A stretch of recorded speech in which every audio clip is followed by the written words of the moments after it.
poďte. Poďte. Kolega. Nebojte sa, poďte ďalej. Máte to tu pekné. To viete, nič nie je zadarmo. Aspoň máte svoje súkromie.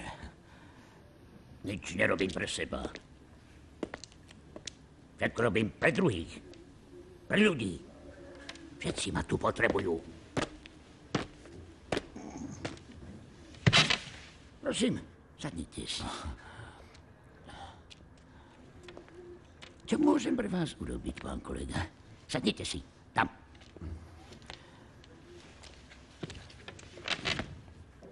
Ja chcel som si požičať nejaké knihy. Viem, všetko viem. Mám svojich informátorov.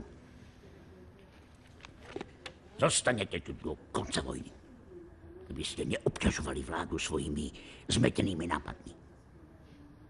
No, poďte sem. Ale my tú vojnu vyhráme.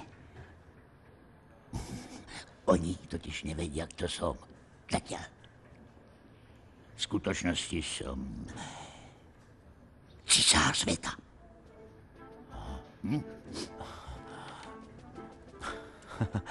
Riadím ponorkovú vojnu, ktorá bleskovo prerazí námornú blokádu Anglicka.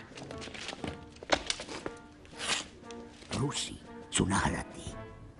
Stratili územie Haliča, Polska a časť Pobaltia.